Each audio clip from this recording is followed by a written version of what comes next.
Hello, universe. Welcome to the most spectacular wrestling podcast you will find on the internet. You are listening to Tag Me In, bro. I'm Joe Tantillo, and as always, I'm seated next to my terrific co-host, Taryn O'Connor. Say hi to the people, Taryn. Hi to the people, Taryn. If you're new to the show, the format is simple. Each week, we discuss all the magnificent moments, turbulent times, and stunning surprises that professional wrestling has to offer. So turn your radio up and your opinions down, because we've got some hot tags coming up NXT, which means next. Give me a hell yeah! I said give me a hell yeah! What's up, Tag Me In Bro universe? Welcome to your SummerSlam review show with me, Taryn. Guys, check us out on Twitter. I'm just going to throw it up front this time. Check us out on Twitter. Follow us at Tag Me In Bro. Maybe you participated in some of our prediction series that we do for every pay-per-view, which is amazing. Maybe you listen to our podcasts. We do recaps of Raw and SmackDown. Either way, check us out. Talk to us on Twitter. Talk to us on the media. Listen to the podcasts. But today, what today is about is doing a review of SummerSlam, one of the big four pay-per-views that happened this Sunday at the Barclays Center. Absolutely amazing. If you guys haven't been with us for a review show before, we have four kind of categories for matches. A match can be a flop, which means we hated it. It can be turbulent, which means that it had some problems that potentially outweighed the benefits, but that we kind of see what they were trying to do.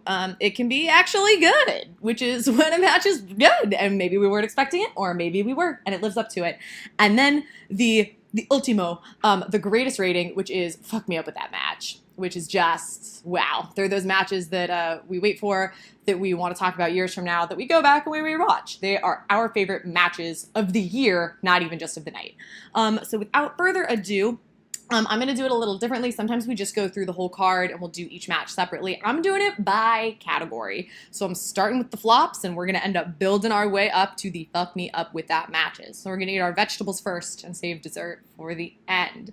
But this year, the SummerSlam card was particularly stacked. There were a ton of matches. People were kind of wondering how that was going to be possible, and I think there were some ups, there were some downs. We're starting with downs.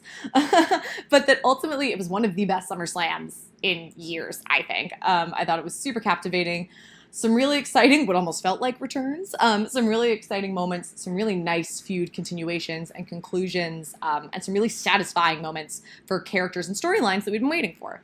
So, without further ado, I will start with the flops of the night, the things that didn't really succeed, starting with the pre-show where we had the Cruiserweight Championship.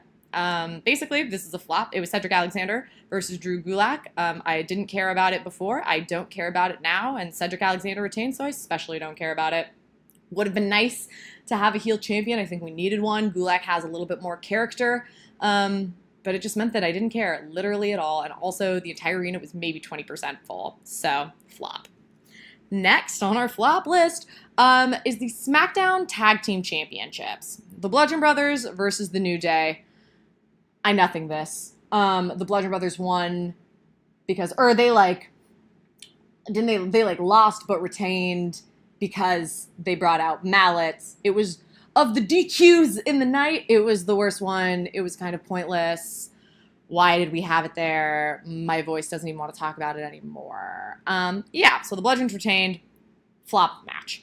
The last one, controversial to some, not controversial to me, but probably the match that I was really excited for, that was just done so unbelievably poorly, I thought, was Kevin Owens versus Braun Strowman for the Money in the Bank contract.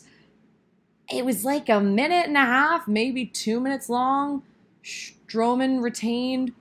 What was the point? The stipulation was so in Kevin Owens' favor, which I know they might say was like a big swerve, but it didn't feel like it. It felt like those two should have had a match. They're two really popular superstars. This is a big four pay-per-view. Both of them absolutely have a reason to be fighting for this briefcase. Strowman, especially as a babyface who has maybe felt a little bit wronged or overlooked, but is the monster among men. Kevin Owens, whose entire heel character is about chasing that title. He is the prize fighter. This looked like it was really set up to be one of the matches at SummerSlam, potentially one that stole the show. And it was a complete letdown. Arguably the only potentially redeeming part was that Strowman thought about cashing in later, but I wouldn't even say that redeemed this match. I would say that was there to offset the potentially negative effects of Lesnar v. Roman Reigns. So Money in the Bank match, total flop. Those 3 matches for me really hit like the bottom of the list on what, for the most part, is a truly, really good pay-per-view.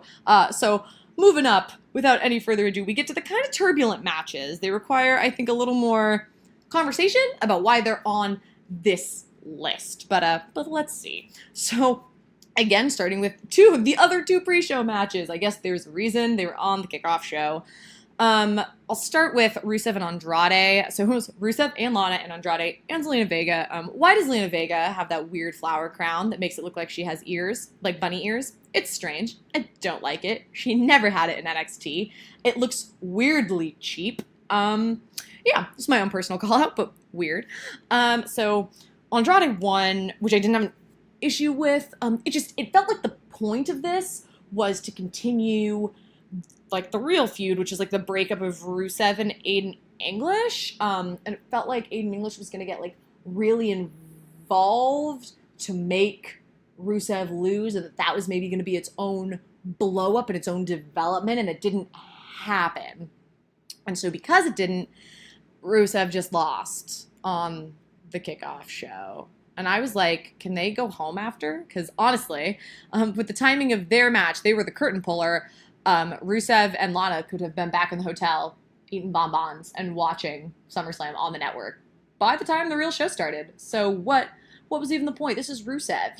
His other most recent feud was that he had like a match for the WWE Championship. Why are we doing this? Bad. The reason that it's not just in flop, honestly, is because I was happy that Rusev got to be on TV. That was the reason. It felt good. It felt like the lead up and setup to it was good. And the wrestling wasn't bad. The wrestling wasn't bad, so it can't be like a flop. I don't understand why. So that made it pretty darn turbulent. The next is the B Team versus the Revival. So the Revival, a great tag team. The B Team, a team that has worked their way into the hearts of fans everywhere. The reason this is in turbulent is because the B Team retained, which isn't really a problem. Why they had to go over the Revival, always hard for me. Just because it didn't feel like it had built up to much. But the match itself, it's not that it was bad, but it kind of played out weirdly. And so I thought the fact that they retained was like the correct decision. I thought it was a good decision to make moving forward.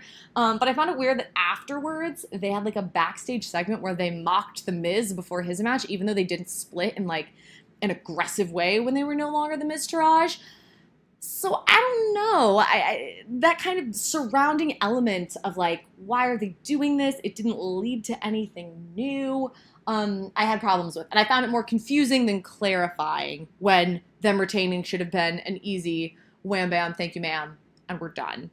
So that's what puts this one into a kind of turbulent scenario. And my third turbulent match, wow, I guess we were working a little bit in threes today. The third match that I found a little bit turbulent, but I guess is in that way the best of this bunch, but also not without its problems, was Ronda Rousey versus Alexa Bliss for the Raw Women's Championship.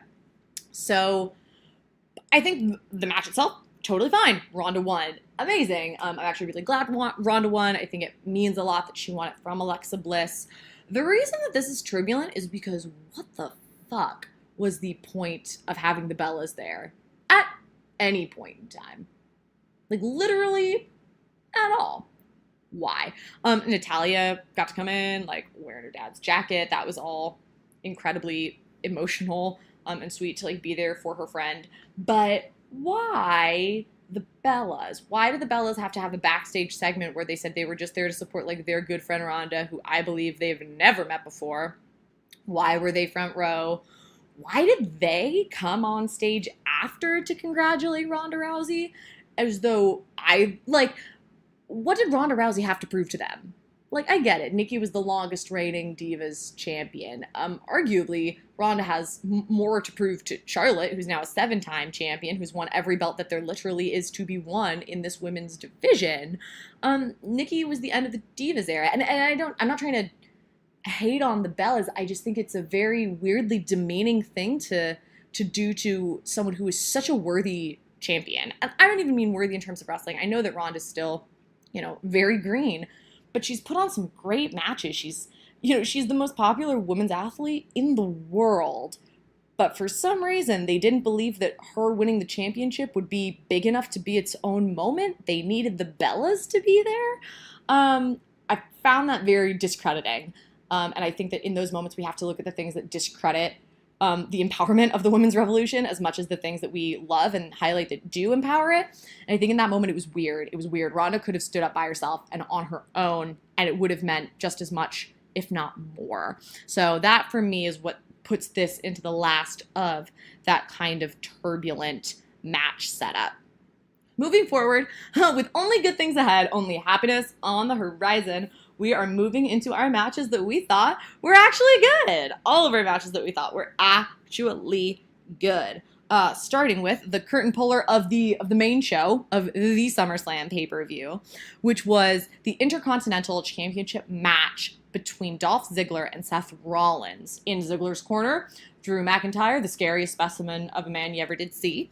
And in Seth Rollins' corner, a returning and looking real jacked, baby, Dean Ambrose, his brother from The Shield, who had been on injury, has been on the shelf for just about a year now, which is crazy. Rollins won. Rollins won. Say that 5 times fast.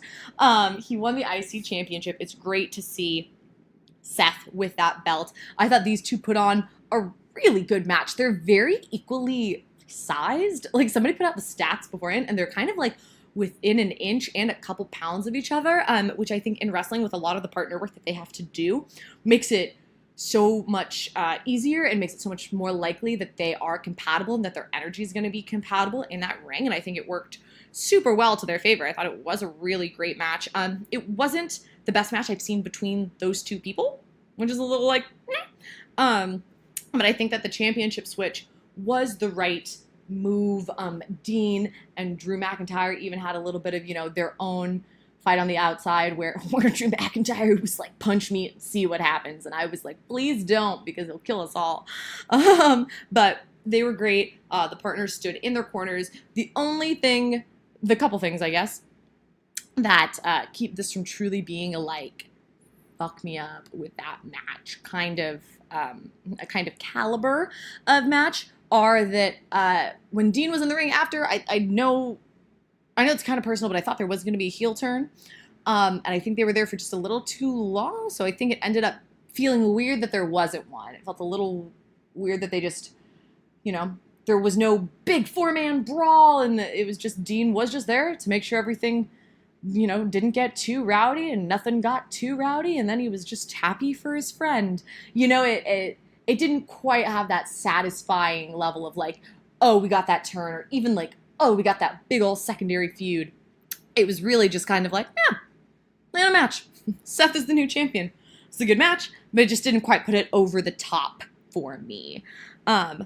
Moving on to the next one. This will be, I don't think controversial. I think it's the best women's match we've seen in a long time. I think it'll be controversial because I didn't go into fuck me up with that match. But again, I will talk about why. And this was Carmella versus Becky Lynch versus Charlotte Flair for the SmackDown Live Women's Championship. So this match was great. I think this is the best women's match we've seen in a long time. Charlotte, obviously an incredible performer. Becky, an incredible performer, and so good to see her in a Big Four. And to see a Big Four where this match, emotionally at its core is about her.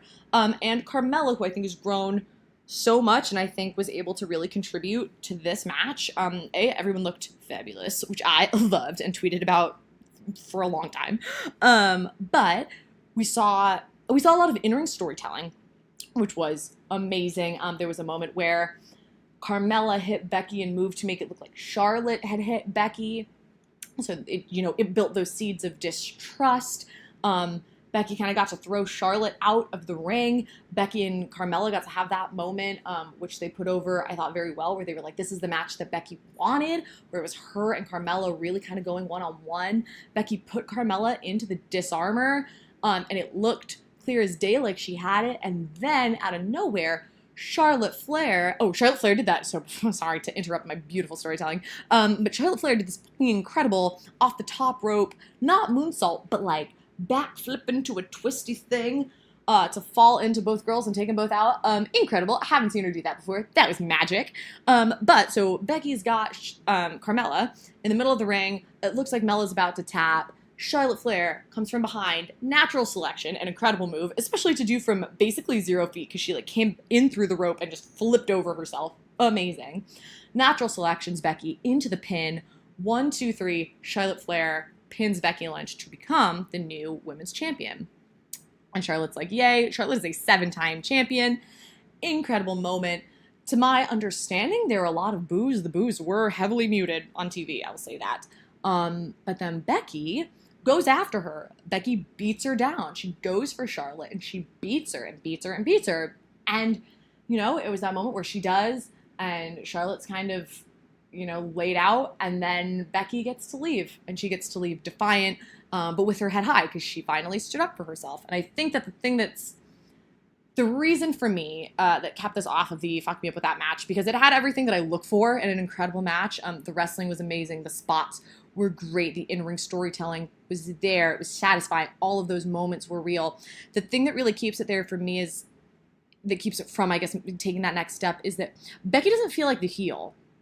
Becky's very much so been presented as the heel, but when she left after she beat up Charlotte Flair, everyone was chanting her name. Everyone was so happy for her. Everyone felt like that was the right thing to do. They chanted, "You deserve it," at Charlotte once she got beat up. And I think that if that's the reaction the fans are giving you, you can't position Becky Lynch as the heel in this feud and at that moment. And so that was the only thing that, and don't get me wrong, I was very much so on that side of, I think Becky is the babyface in this scenario. But I think they're not seeing that from a creative standpoint diminished it a little bit, diminished the effect just a touch, because it leaves you a little bit confused, because you're like, is Becky the heel? Because if she's the heel, why am I so excited for her? And if they see her as the heel, how is this going to change this match? Because Charlotte, they'd very clearly not made a heel. So is this a face-face thing now? Those are the questions that you have, and I think if a match leaves you with those questions and not answers to those questions, it can't quite be fuck me up with that match, but the match was beyond actually good. It was a great match. So well done for the women's division. And the last match on our actually good list, again, might be controversial, but I will say I thought it was actually good, was Brock Lesnar versus Roman Reigns for the Universal Championship. And let me tell you why. Before you hate me, before you come at me with your pitchforks, let me tell you why. So, I think that from a creative standpoint, the things that they did were very intelligent. I think that Roman was booked to go over in such a way that we had seen on television. The promos that he'd given were consistently, about the fact that Brock is a part-timer. People have been chanting strip the title at Raw for weeks, for literal weeks. Brock had reestablished himself as a heel. He heel turned on Paul Heyman. People were ready to see him lose the Universal Championship.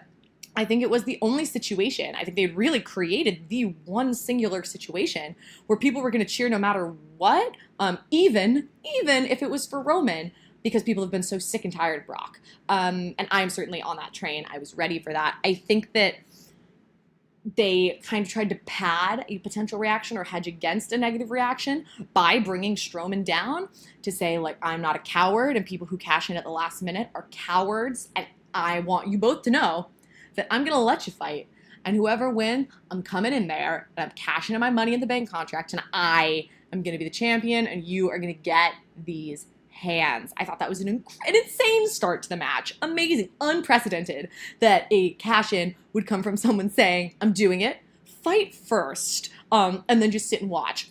Such a cool moment. I thought amazing. I thought really added to this kind of hype build-up for this match, because I think that the thought process for most people was no matter who won, Strowman was going to be the champion. And so it gave you that kind of elevated excitement. I think it reinvested a lot of people in the match who were already set on the like, well, it's going to be Roman, so I'm not going to pay attention. I think it did that so well. And I think the way that it took Strowman out of that was also intelligent. Let me tell you, honestly, I was ready. I was ready for Roman to go over Brock clean. I was ready for Roman to eat an F5 or 2, and then for Roman to deliver a couple spears, and for us to call it a day. I was ready. I had resigned myself to it, and honestly, I was probably going to be like, thank God. Like, I don't think I would have cheered, but I would have been relieved. I would have been relieved that Brock was not the Universal Champion anymore. But the way that they did it was such that the match was going, and it was fine. It was fine. The pace was good. Their chemistry is better than I think a lot of us had anticipated it would have been. It was doing all right. And then Brock exited the ring so that he could beat up Braun Strowman a little bit. And in doing so, became like so distracted that when he came back into the ring, he got caught with a spear and pinned 1, 2, 3 and lost his Universal Championship. Now, this is where it stops being good, and this is where it stops itself from entering the fuck me up with that match category and really just stays as like, actually good. It was actually good because a lot of it was smart, well thought out, and well done. But here are my issues. It took one spear to put down Brock when Roman had to eat like 6 F5s at Mania to get beat. Like, it goes back to a lot of the issues that people have with Roman's booking, which is just like, you booked him too strong. That doesn't make sense. That didn't feel like an appropriate ending. It felt like a tailor-made for Roman ending. And I think the second thing there is because you took Braun Strowman out of the picture, and because you took him out of the picture in, like, don't get me wrong, I didn't want to see Roman pin Braun Strowman to have him like lose his opportunity at Money in the Bank. Like, that's not what I want. I did not want to see an unsuccessful cash-in. But to give us that promise and to make us excited that we were going to get that match, and then to take Strowman out so early and then so quickly end it after was kind of like, why did you give us that? Because then I wasn't excited for Roman. And again, I think they had done such a good job of building up the only moment where I was excited for Roman to take the championship away from Brock Lesnar. And not to win, a very different phrase, but to take the belt away from Lesnar. Like, we were finally excited for that. And we didn't get it. Like, we didn't get it in that way because we then kind of got promised this like new different champion, and then he got taken out, and then we got a single spear and a pin. And I think in that moment, it felt like they had hedged too much. Like, they didn't trust that they had built it the right way. So in order to try to guarantee it, they added this third thing that was so exciting that when we didn't get it, it didn't really work. And I think it left us with a really unsatisfying conclusion. But I think that in that moment, the in-ring storytelling, the use of Paul Heyman, the introduction of the briefcase, again, really saved, I think, this match and made it actually good. I think it made it compelling. I was focused the entire time. There was no point where I just turned away and was like, oh, God, it's Roman. Like, we got that spear, we got the pin, and I was disappointed, but I thought it was good. I think it was good wrestling for you. And so that concludes the top of our actually good matches, leaving us with 2 moments, the top 2 moments for me of SummerSlam 2018, the fuck me up with that match section of our review. So what I'm going to start with is the return of Demon Balor. I couldn't even say it. It's the return of Demon Balor. So, Finn Balor versus Baron Corbin was a match that I truly thought was unworthy to be on the SummerSlam card. I was so disappointed. I didn't get it. I was like, why? We have so many matches already. Why would this possibly even be on here? What do we have to gain? Why? What is the literal point? And I was not excited. I nothinged it. I nothinged this match. I was so upset. The only reason I thought it was worth literally anything is because I was like, Finn Balor will be on TV. It's good for him. Good for you, Finn. Little did we know, folks, little did we know that Baron Corbin would enter and then the whole thing would go dark. Tommy turned to me and he was like, you don't think? And I was like, no. And then we got red smoke. And the second we got red smoke, I flipped out. I actually have a video. I had a friend who was there and the screams have literally like damaged her iPhone speaker because it was incredible. The pop for Demon Balor, a returning Demon Balor, arguably the best kept secret in the WWE. I didn't see any predictions about it. I saw nothing that even possibly alluded to the idea that that's what we were getting. And the Demon was back. The Demon was back, and I think the return of Brooklyn was so strong, and the match was perfect. It was perfect. The Demon came in, Corbin was totally confused, entirely Demon offense. We got to see all of our favorites. We got to see the Sling Blade. We got to see him off the ropes. We got to see him through the ropes. The paint was incredible. I've never seen a stadium so over. It felt like an injured wrestler coming back. It felt like a return. So welcome home, the Demon, and then straight into the coup de grace. An amazing match. Perfect. It was maybe 2 minutes. And in that moment, it was the best 2-minute match I'd ever seen on WWE television. It was so, so good. I am so excited. And I think it leads perfectly through to anything they want to do with the rest of that feud. It was an amazing moment. It was an incredible, surprising, Big Four pay-per-view moment. So yay, the return of the Demon. Yay, Finn Balor. And my last match, which is a fuck me up with that match, is, as it should be, for the WWE Heavyweight World Championship, AJ Styles versus Samoa Joe. My only complaint is, why did it go on in the middle of the pay-per-view? It went on before Balor and Corbin. It went on so early, but this was an incredible match, guys. From the lead up that we had with the promos from Samoa Joe, which were incredible, the emotion involved. This was about AJ's family. This was a really personal feud. These two have so much history, two TNA stars. I almost said main eventing in the middle of a pay-per-view. This SummerSlam match, like getting to represent, to fight over this title. So also, like, everything about it was so good. So I thought it took a minute to get started. But let's talk about these highlights. AJ Styles got Samoa Joe up for the Styles Clash, something I thought was physically impossible. Samoa Joe grabbed a mic part of the way through the match. He got on an announce table, grabbed a mic, and spoke to AJ Styles' wife and child, where he was like, "I'll be your daddy." Again, creepy, but like, what? I haven't seen a mic in the middle of a ring like that and felt that excited since CM Punk. And so, an incredible moment.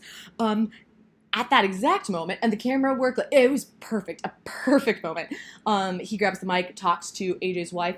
AJ Styles looks up from the corner of the ring. He has blood all over his forehead. He looks like he's about to kill a man. AJ Styles attacks Samoa Joe. He whips out a steel chair. He beats him with a steel chair. AJ is disqualified. So in honestly, a really smart use of a DQ ending, and that's why I wish the Bludgeons didn't have it, because it was so pointless, and this one was so good. AJ Styles loses the match, but retains his WWE Championship. Then he goes over to his family. He tries to talk to his wife. He tries to hug his daughter, and his daughter just says, "Daddy, you're bleeding," and she won't hug him in the most heartbreaking moment I've ever seen on WWE television. And then AJ Styles leaves. It was incredible. I think it was a perfect match. I think the in-ring storytelling was incredible. I think the use of props, like the use of the chair, amazing. The use of the mic, amazing. The wrestling, like it's AJ Styles and Samoa Joe. The wrestling was great. A perfect SummerSlam match. Absolutely stole the show. Again, it was never going to, but I wish it had gone on last. Or second to last. Honestly, because of the excitement of the cash-in, I think second to last was the right place for it. And it's just a shame that with a belt of that magnitude, they put it on in the middle. But wow, did these two superstars prove that not only are they worthy of that title, but of any main event slot, and especially to be the top babyface and the top heel on the #1 wrestling brand in the world. It was incredible. It was so good. And with that, it kind of concludes my SummerSlam review. What I will say is this was the best SummerSlam I've seen in the last couple years. It was great. Obviously, we missed a couple superstars that didn't make an appearance on the card. I missed Asuka, Bayley, Sasha, Bobby Roode, the Usos. I wish we'd gotten to see those players in the game. Naomi, I wish we'd gotten to see them. I understand that we couldn't, but from the matches that we saw, there were definitely a couple fuck me up with that moments. And that's what SummerSlam is really supposed to be about as a Big Four. But I think it's put us in an amazing position to see Raw and SmackDown this week. I think it is going to carry us super strongly into Hell in a Cell and Evolution and eventually Survivor Series. Let me know what you guys think. I am done gushing for the time being. Check us out on Twitter. Let me know what you guys thought of SummerSlam at Tag Me In Bro. Give us a follow. Listen to our podcasts. We do reviews of pay-per-views. We do them of Monday Night Raw. We do it of Tuesday's SmackDown Live. So check us out at Tag Me In Bro. And until next time, goodbye, universe.